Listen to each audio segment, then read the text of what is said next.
Okay, point number one, entrepreneurship, right?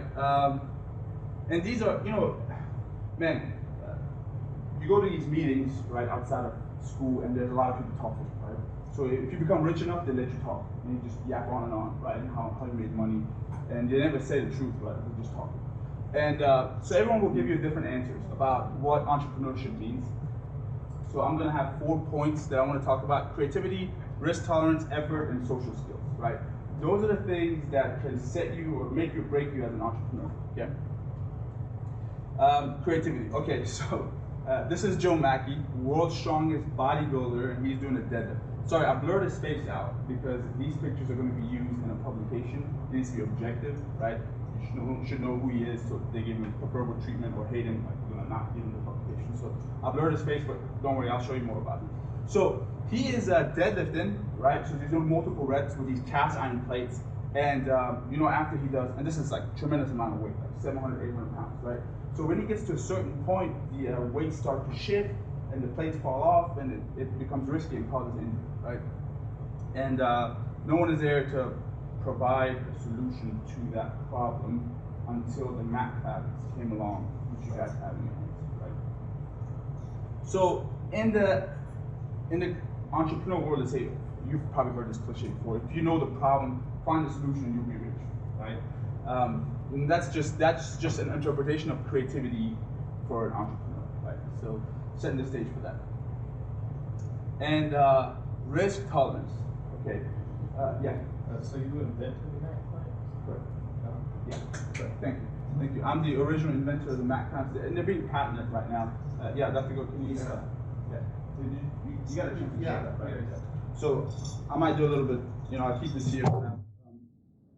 And this is an explode view. You engineers like that stuff, right?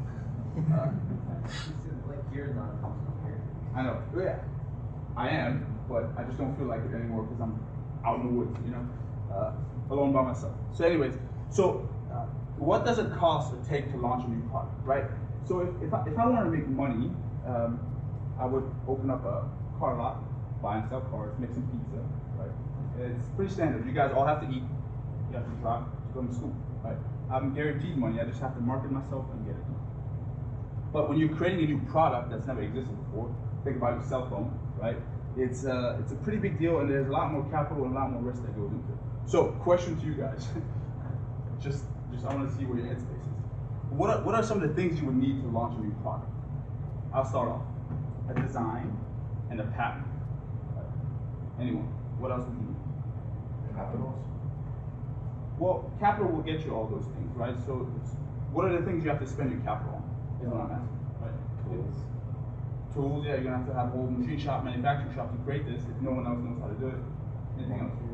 Excuse me? Raw materials? Raw materials, right? You call your friend in China and say, hey man, I need to buy some steel. What's the lowest price? Yeah? Maybe you might have to pay for your own living if this is just what you do. That's true. I got married to my wife pays for my living. But, you're right. Because when you're spending your time and effort in creating a new product, everything else, like the world just stops to exist, and you're just worried about that, right? Because you have no other choice. You just sink if you don't. Okay. So there's a lot that goes into it, right? You need a website, patent, design patent. You need to do manufacturing. You have to have storage, right? You need to do marketing, because people don't know what this is, right? No one has ever seen it. Like if you would have shown your grandparents an iPhone 20 years ago, they're like, what is this? Right? I don't know what it is. I don't know that I need it, right? People don't know that they need it. So you have to have a big push, to get your product out there. So there's a lot more to go into in this engineering part, right? Okay, effort, which is a pillar of entrepreneurship, right? Work hard, blah, blah, blah. But here's what I want you to think about effort. Effort can replace money, right?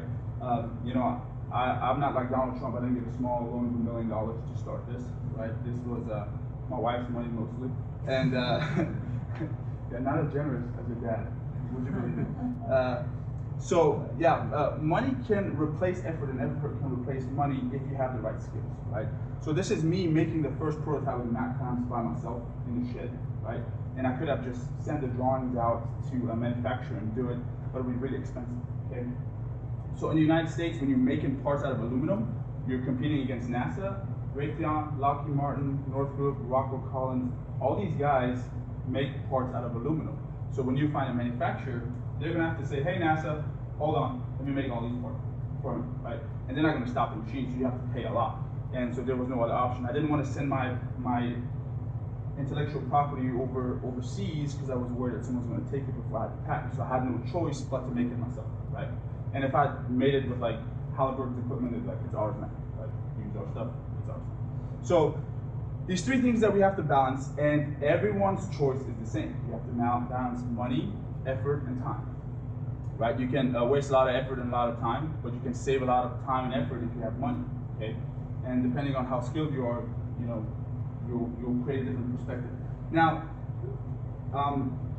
later on when you guys start to work for a company and you run into your CEO at the office, right? He's gonna have a whole different demeanor, right? Everyone else is worried about putting in effort at a company, right? The CEO is worried about the time, right? And some famous people are worried about money.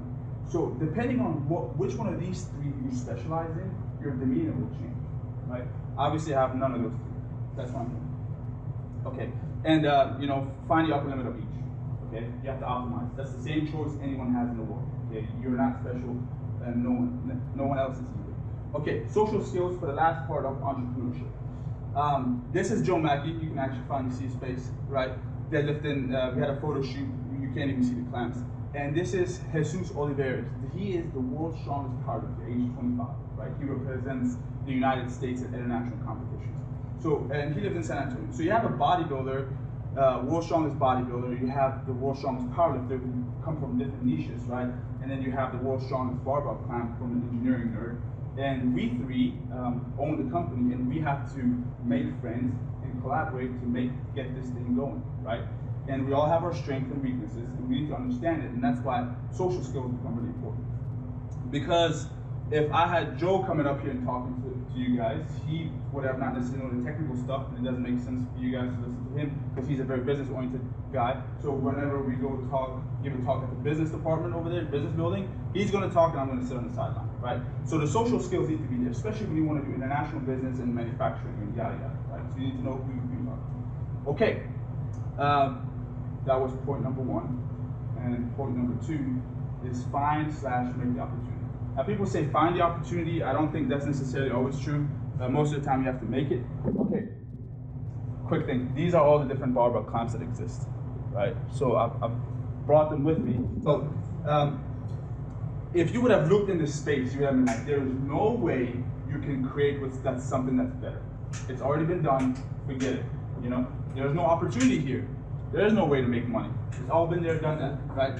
So, the barbell clamps, what are some of the things that they need to do? Let me see, who's got a Mack clamp? Can you give me one of those? Just a Mack clamp. Yeah, full. So I'm gonna do a little bit of show and tell. Okay, the whole point of lifting is to lift weight. Okay, so you need to know what the exact weight is that you're lifting. The Mack clamp is exactly 1.0 pounds, right? Some of these clamps that you have in your hand, you have no idea what it is, right? So when you're trying to hit a world record, too bad, we don't know. Length of engagement. That is how much barbell sleeve you need to hold on to. Some of these clamps are quite wide, and these are quite small. This has the world's smallest barbell engagement length.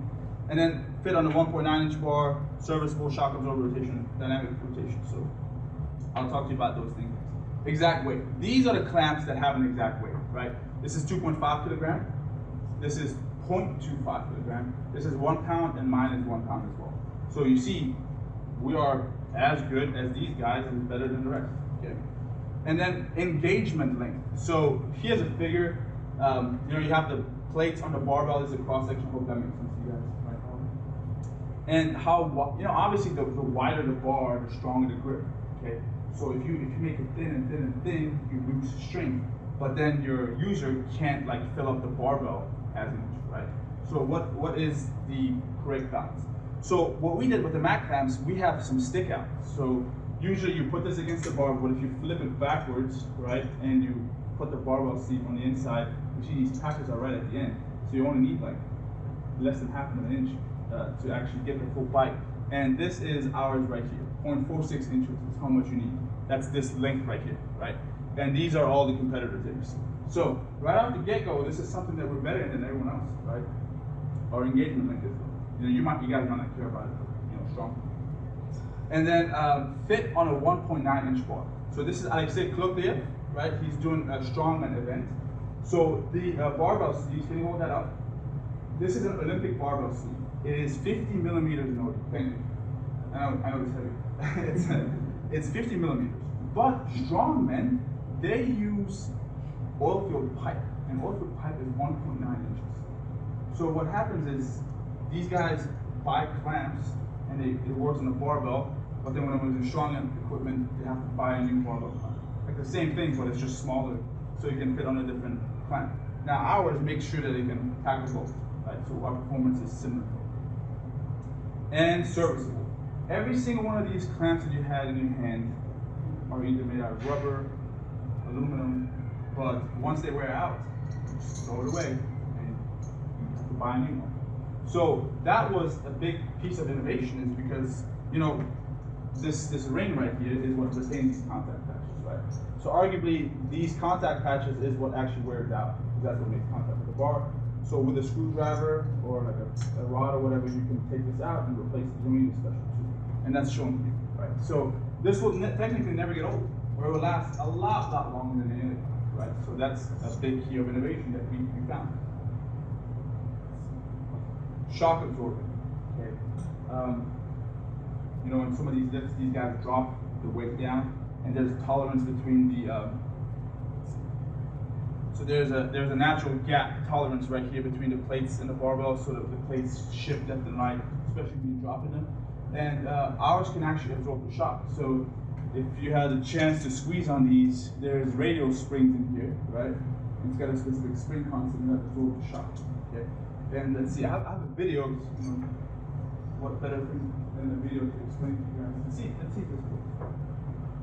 Okay, so this is Joe deadlifting 840 pounds. He lifts it up, right, slow motion, he drops it. So you guys can really see how it's nice and reactive and it keeps the plates compact, right? Now, if you held any of these other clamps, they'll just shoot right out, right? And then there would be a gap, and then in the next rep, the situation would get worse and worse. So let me play this again. Hopefully that's interesting to you guys. Right, you can kind of see how this is like reacting with every single bounce, right? And that's a reactive system. It took a while to design, right, but it exists. And last thing is rotational degree of freedom. And so this piece, right, if you press down on it, you can rotate. And why is that needed? And you guys are any sophomores? Sophomores, juniors. Dynamics and machinery, you guys took that? Or you have to understand the degree of semester for juniors. Yeah, there you go. Yeah, sorry. Got it wrong. But so if you're absorbing shock, right, and you can rotate, then you don't have to worry about the rotation of the plates. You can just worry about the linear force, right? So it was good to have rotational degree of freedom, because this competitor right here, they can absorb shock barely using coil springs, like we're using like wave springs and pelvic springs, but they can't rotate. So our rotational forces are mitigated, and that helps us out a lot in improving our performance. So now the finding and making the opportunity. Okay. These are the 4 pillars of finding and making the opportunity. We talked about entrepreneurship and what the 4 pillars are there, right? Industry insight. Okay.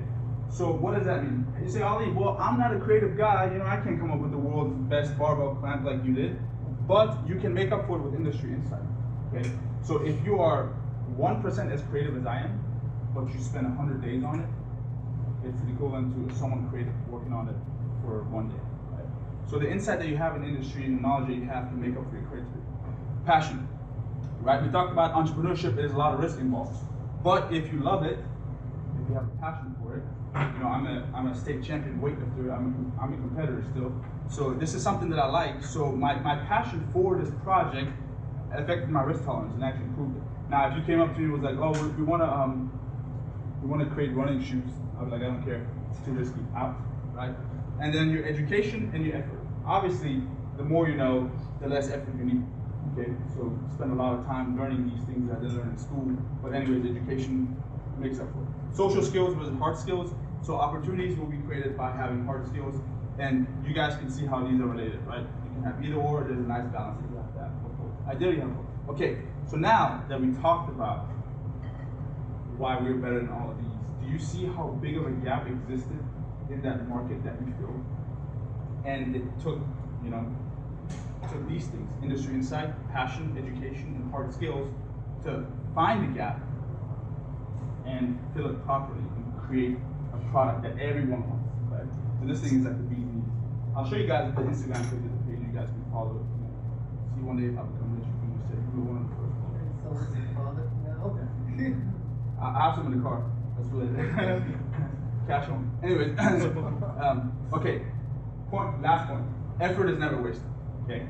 And this is important for you guys because you guys are experts at sitting and listening to boring stuff. You guys are a couple more years to go. And I know it gets frustrating. You're like, man, this is useless work. Like, why does I have to go do this stupid homework? Or worse, this is probably poisonous. I'm too good for this. Like, well, I'm just too good to do this job. Someone else can do it. I'm the king over here, right? And last thing is, people are watching.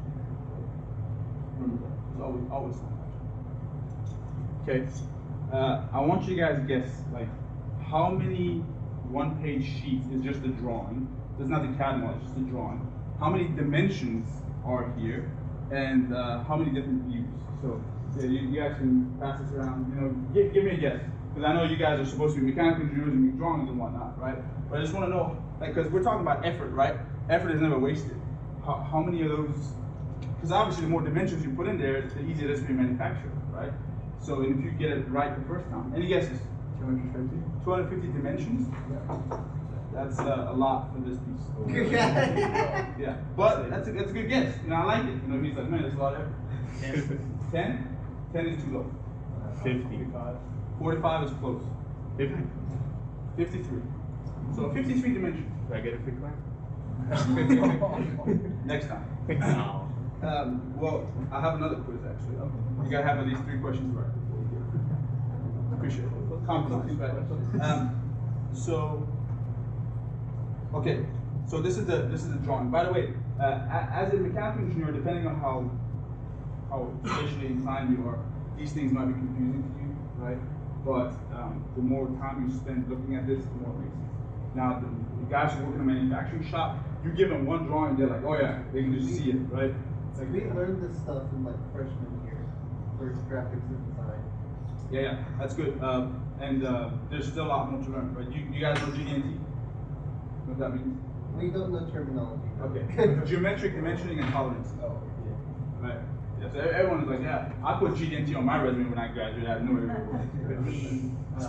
Right now, the National ASME for its student members is offering a free training course in Good, take it, right? It'll make it more valuable. So, yeah, you know, this is the screws, right? This is the retaining ring. So all these dimensions need to be correct. So there's another one. So this is the top view, right? The slot. This is all proprietary information. So no pictures. Not the suit. And so there you go. A single part. This is just one part, right? 4 sheets, 13 views, and 53 dimensions. That's if I counted it correctly. And why is this so important? Because imagine if I had this number wrong, right? Like just messed up, no one checked it. And I sent $30,000 to Taiwan, because those are the people manufacturing it. And they give me, let's say, 30,000 clamps. The truck arrives, and then I'm like, sorry, it doesn't fit, right? Whose fault is that? Okay, that's why these engineering drawings are legal documents that we're using for. Okay, because I'm gonna say, no, it was your fault. You manufactured it wrong, because look, this is what I said, and this is what you brought back.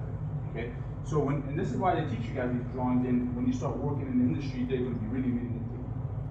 Because you can cause a lot of damage to the company if you just forget a dimension, right? And the manufacturer's not gonna call you. The guy's like working 24/7 behind the machine shop. He's gonna be like, well, the dimension is not there. Forget it. You know, I'll just do whatever I think is right. And half the time it's wrong. Okay, effort is never wasted. So I'm a hands-on kind of guy, so I'm gonna show you real quick. Let's see if this works. So I'm gonna skip around. So this is me making the first ever Mack clamp. And oh, I got more stuff to hand out. There you go. This is the first ever Mack clamp. By myself, right? So you guys can see, yeah, prototype number. So you guys can check out, but this is what it starts off as, right? You can see it's just a piece of aluminum, right? This is 6160. This is what my manufacturer uses. So here we go. You get the full version. That's the springs. Yeah, yeah. So yeah, this is what it starts off as, and the reason why I had to, we're talking about effort versus money, right? Effort is never wasted. So, I decided to do this myself to save money, right, and to keep my proprietary information clear, right, and from any infringement. So anyway, let me go quickly do this for you. So you stick it in a lathe, right, and you create these surfaces. Now, remember this drawing that we talked about, right? So it takes me about 14 hours of work to make one Mack clamp. And imagine if one of my drawings, one of the dimensions was wrong, and then after like 14 hours, you're so stupid, And so you really kick yourself, okay? So this is, double check the dimensions. So machine the OD. By the way, these are the machines that I'm using here. They're like this small. It's a $600 machine, right? And the mill after that is like also a $600 machine. So it's not perfectly rigid. You can see the surface finish is not that good, but effort is never wasted, right? So whenever you guys go down to the machine shop and you get to learn those things, these are applications you can make. Now, if you know how to do machining and you become an engineer, the machinists will love you, okay? Because you're not going to design stupid things, right? The machinists hate, they just spend their entire day working on the stupid things engineers design, right? So that's kind of the job. So if you can communicate with them through their terminology, they'll appreciate it much more. So here, checking the ID of that, I'm making that groove where the piston sits in, right? And let's see, right here, I'm working on the opposite side, so I flip it, I square things up. So now we've moved over to the mill, right? So those pockets that you see, and by the way, this is a lot of hard work, right? Everything needs to be exact, because if things rotate by like 5 thousandths, right, then your the dimensions are out of tolerance and your clamp won't work. Now, does it matter for like a stupid plastic clamp? No, but this is supposed to be the world's strongest barbell clamp, right? So every dimension needs to be accurate or else performance is compromised, right? So there's a lot of effort. So this thing, have you guys seen what that is? You guys know what's going on right here? Oh. So look, this is a pin. You see it's wobbling, and then when you get right up against it, it stops to wobble, and then it starts to like kick over. So this allows you to find position. So check it out. This has a natural wobble, right? You go up towards the edge, and you see the wobble will kind of stop because you're lining it up, okay? And this is how you can find the exact position. So there you go. So you see the wobble stops, and then it kicks to the side, and boom. So as soon as it kicks to the side, I know I'm at the right spot. So I can find the center hole of that circle, right? Because some dimensions you can't measure, right? You're gonna have an engineering drawing, and you're gonna tell them, here's the center hole, measure 6 inches from the center point of the circle. And the guy's gonna have a ruler there and like, where's the center point, right? So those things you have to keep in mind whenever you start creating your designs, not stupid designs, but your designs, right? So anyways, these are the pockets, and look over here, just to make the vise square, right? So you have to use the dial indicator and make sure that your platform is at 0, right? So there's a lot of things that go into just making one little hole in the, like a screw hole. And then there's a lot of eyeballing. So, here we go. Let me show you guys the assembly.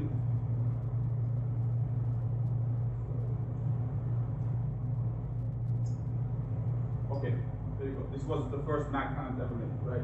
So you have the body mandrel, and these are the springs, right? See, kind of unique, the radial springs, and there's a piston. The piston sits on top of the springs, and now what keeps the piston from falling out are these retainer screws that come around from the outside. So we use 6 of them because 6 looks nice, and it, so it can I can stroke back and forth and rotate, but it won't fall out, right? So it's a little clever, better than just clamping things together. So it's hard to make dynamic stuff. Like just think about the suspension of the car, right? Dynamic stuff is kind of impossible. So here we go, test the dynamics of it, and here are the contact patches. You know, they go and sit right in, and I'm gonna cut this short because I'm speaking for a long time. But anyways, yeah, question. So why did you go from using 3 of these things here to 2? That's a good question, and the answer to that is MVP. Right? MVP stands for minimal viable product. Okay? So in the startup world where people talk about new products, MVP is kind of used a lot. So when it was 3, like the guy would put it on, right? And now he has to like screw something upside down, right? And righty-tighty, lefty-loosey doesn't work when it's upside down. So people were complaining about it. So we have to make that iteration. Plus, I get to save 1 part, and I save cost, right? And I remove 1 failure. 3 was okay, 2 was better, right? 1 would be ideal, but then I have to spend more money to make things more accurate, right? So how accurate can you be versus how much money do you have in the bank? So, effort is never wasted. I'm too good for this, okay? So whenever you find yourself as an engineer in a situation where I'm too good for this, you're probably somewhere here. Dunning-Kruger effect, okay? So this is confidence versus knowledge, okay? So when you start off, you're like, oh man, I know this stuff, I'm the king, right? This is beneath me. And then what happens is you mess up 1 dimension at work and your company loses $5 million, which is more than your salary. And then they're like, hey man, you're kind of dumb, you know, don't do that again or we'll get fired. So then your confidence kind of becomes down here. And then gradually as you become a better engineer, you increase your confidence again. And this repeats over and over. Any freshmen here? Where do you think you are on the graph?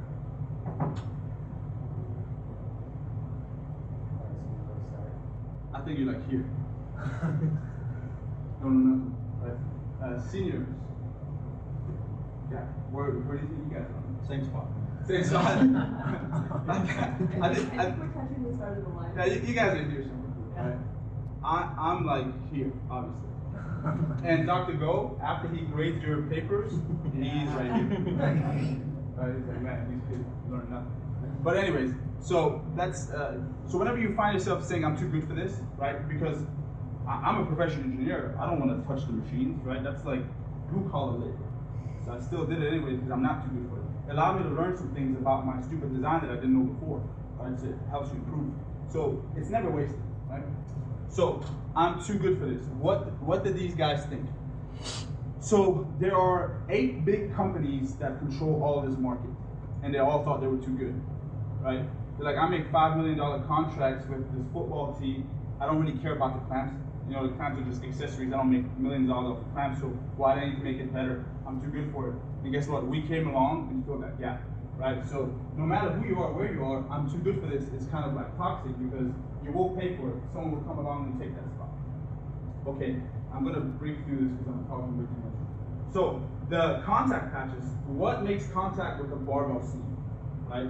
How you connect to the barbell sleeve is the most important part of the performance, right? That's what makes it strong. So here is how we validate it because we're not too good for it. We want to go the extra effort, right? Because, you know, effort is never wasted.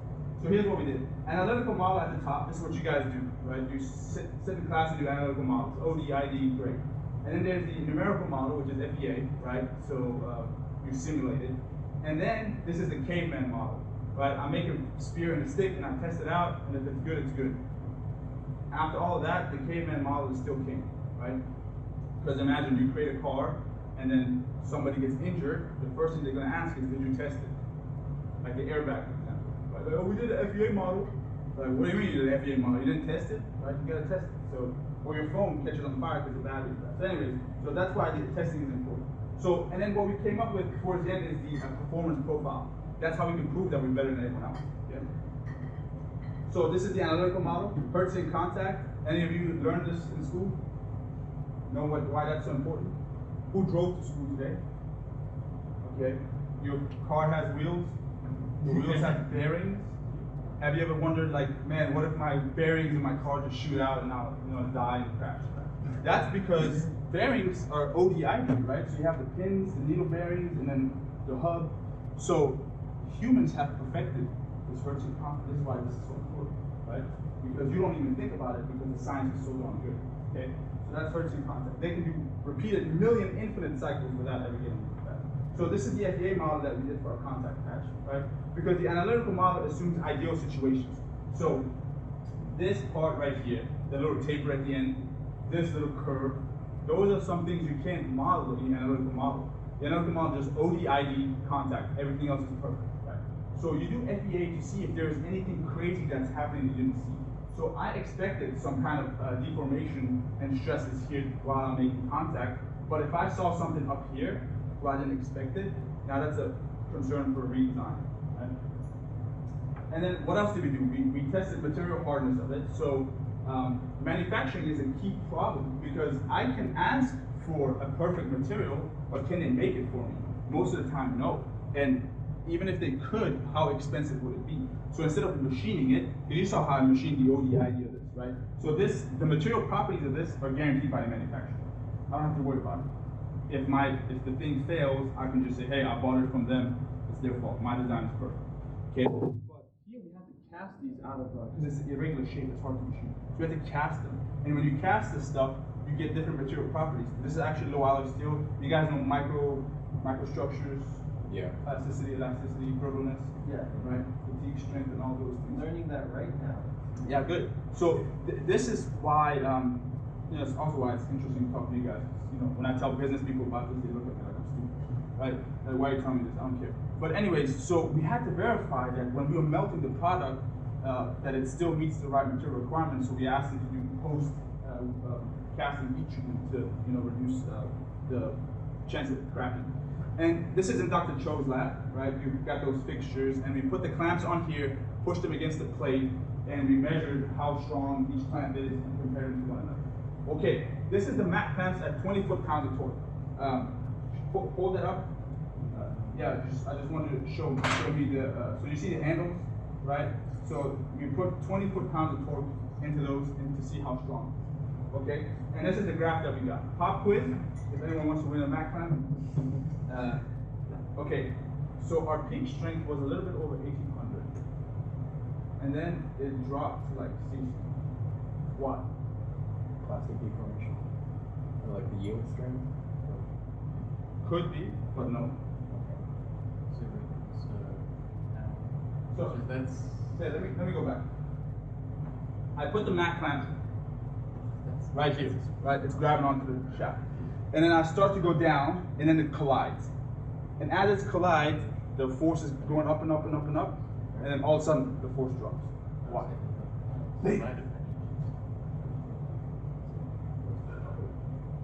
You learned this as a freshman. Yeah, so is that because it goes from static? Yeah, it's static friction versus kinetic friction, right? So it was able to hold itself pretty good, and then once it starts to slide, the performance drops. So the coefficient of friction factor, you can actually figure this out and get pretty close based on the test. Okay, harder question. This is hand tight. So what I did is I just tightened as hard as I could. And that's why we got close to like 2,800 pounds of resistance. And then here's this little step. What happened here? How cool. You get 2 Mack clamps. If you get this. Toss me the, don't toss it. Give me the Mack. It bodily damage. Damage is a good one. Oh, I meant like throwing it at you. Yeah. Okay. So we have three different contact points, and you see there's a little bit of wiggle room. Okay. So if 2 of them are like down here, right, and then you tighten it, and as you press down, it like slides. Right? It slides back and forth. So it slid back and forth, and then once it slid, it was able to engage the other ones at the same time, so it got strong. So that's that, and then obviously we damaged the bar so bad that the surface was getting smooth, so it kind of like dropped off, right? So just some things to. So okay. the reason it changed was because of the tolerances? Yes, yeah, you're right. So that's why it changed. So you can hear it. Right. Yeah. There's tolerance in this. Okay, if I paid more, right, I could have less tolerance. But how much money do I have? Yeah. So in the real world, you can design whatever you want, but you can't afford it, right? So that was one of the, and it's not that big of a deal, right? It still performed pretty darn good. Okay, here's our performance that we got from the test. Our Mack clamp at peak was holding, this is one test, the best test, held 2,800 pounds Second place was 1,400. Who's got the IWF collar, the big one? Hold that up. Yeah, that one. Yeah, that one. Right. So it held 1,400, and we did 2,800. Thanks. You can put it back down. And you see and this is the only one where it's metal to metal, right? So all the plastic guys are way down here. No chance, right? Science. Right? I shouldn't have to tell you that. They should have known. And then weight to strength ratio. Actually, the row, where is that one? The Dr. Go? The aluminum one? The other one? Yeah, that one. So that one is right here. So it did pretty darn good weight to strength ratio, right? It's pretty light, but it held 700 pounds, so it did pretty good. And then obviously, we're still the best when you talk about ratios. Okay, we're coming to an end. So now that we've done the testing, and this is just for the contact patch. This is not the whole thing, right? This is just these little guys. So this is an ideal product. Congratulations, save money, it's strong, and it lasts a long time. And this is kind of where we are, okay? Now, ours is serviceable, so you can replenish this. That's why it's okay if our endurance strength is a little low. But what we have is peak strength, and it's kind of expensive, right, for now. So that's kind of like just when I talk to investors, like what makes you you, like why should I invest? You know, what makes the Mack Clamps good? I'll show them this right here. This is where we are, this is how we attack the market. Last point, people are watching, okay? People are watching and they're looking for originality, right? You guys know, cheat off each other all the time. Right? What? No. Originality is important, okay, because it adds value. And grit, right? This guy has a lot of grit. Because creating your own business, because it's easy to go work for someone and just get a salary, but if you have a little bit more energy, you can show grit, and it's really a fight, right? So I've got a lot of confidence, you know, fighting to try to get this onto the market. So it's over and over again. Sometimes it's frustrating, but it's rewarding. Growth, people watch you grow. Your professors, when you come in as freshmen, like you, don't know nothing, right? By the time you get out, you still know nothing, but they've seen you grow, okay? And luck. Depending on the right person watching, could bring you a lot of luck, right? If just so happens that Mark Cuban gets a whiff of this, right, and I end up on Shark Tank, that's a lot of luck based on who's watching, right? Okay, since you guys are good at memorizing equations, I'll put a couple there. Entrepreneurship, make the opportunity, effort is never wasted, right? So your creativity that we talked about and your industry insight will give you originality, okay? Your risk tolerance and your passion will prove you great. Your effort and your education will help you grow, okay? And finally, your social skills and your hard skills will always be interpreted as one, right? And that's it, we can end. Thank you. Can I just can you go back one so I can take a picture of that? Which one? Just the slide right oh, before yeah. that, the equations, yeah. Yeah. Yeah, and this is my interpretation of it, right? People will give you something else. I wanted to give you guys something to take away. So if there's one slide you remember, is that, and remember my website so you can buy some plants, obviously. That's more important than this. Do you guys have any like partnerships with gyms or? Yes, we're working on it, right? Because I have famous people that I work with, so everyone is watching, right? So everyone wants a piece of it. Some people are friendly, and some people just want to take it, right? So, and that's a whole nother story. But anyways, let's have some pizza.